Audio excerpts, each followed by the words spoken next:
How the two back-to-back cyclones brewing in the Bay of Bengal have raised an alarm in Tamil Nadu and Andhra Pradesh. Is the Coromandel coastline ready to brave this natural phenomena this week? Hello viewers, I'm Kavya Khandelwal and you're watching The Edge. Cyclone Senyar might be weakening, but even before it dies out, Cyclone Ditwah is forming right behind it. IMD has already issued alerts for Tamil Nadu, Andhra Pradesh and Puducherry, and the scary part is the system is intensifying faster than expected.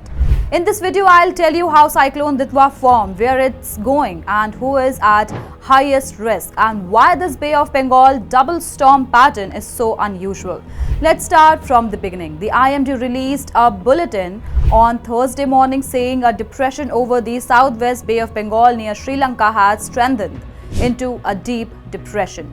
And when a deep depression gets stronger within 12 hours, it usually becomes a cyclonic storm. That's exactly what happened. By afternoon, the system crossed the threshold and was officially named Cyclone Ditwah, a name given by Yemen from the Indian Ocean cyclone naming list. Right now, here's what we know, all IMD data. The cyclone formed near 6.9 degree north, 81.9 degree east, close to Puducherry in Sri Lanka. It's roughly 700 kilometers south-southeast of Chennai. It will move north-northwest, which is NNW, over the next 2 days. It should reach the North Tamil Nadu, Puducherry, South Andhra Pradesh coastline by early November 30. IMD has activated a pre-cyclone watch, which is a yellow alert for Chennai, Nagapattinam, Thanjavur, Tiruvallur, Puducherry, southern coastal Andhra, and this is only the beginning. Now let's talk about the weather right now. The ocean is warm, wind conditions are supportive, and most models show Ditwah lingering near Sri Lanka,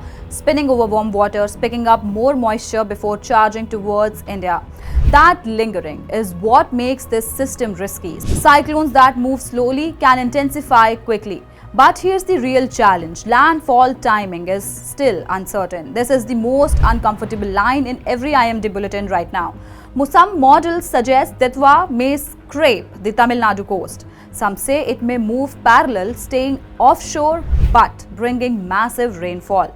Others show a possible landfall between Puducherry and Nellore. And as we have seen in past Bay of Bengal storms, even a small shift of 50 to 70 kilometers can change everything, from light showers to flooding, to power cuts, to severe coastal damage. So what's actually going on in the Bay of Bengal right now? To understand Ditwah, we need to understand the unusual pattern this week. Number one, Cyclone Senyar, the rare one before Ditwah. The world was staring at something almost unheard of. Cyclone Senyar forming in the Strait of Malacca.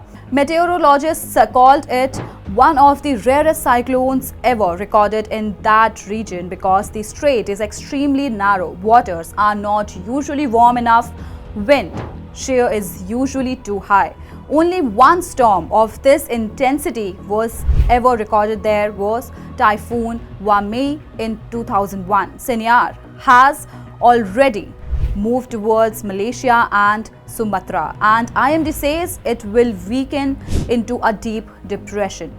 But even in its weak form, it will cause heavy rain in the Andaman and Nicobar Islands. So yes, the Bay of Bengal and nearby waters have been hyperactive this fortnight. Number two, why Ditwah is strengthening so quickly? Cyclone Ditwah is feeding on very warm sea surface temperatures, low vertical wind shear, moist air from the equator, Indian Ocean. Slow movement, which gives it more time to grow. IMD says the system will stay close to southeast Sri Lanka for nearly 48 hours like a spinning top that refuses to move.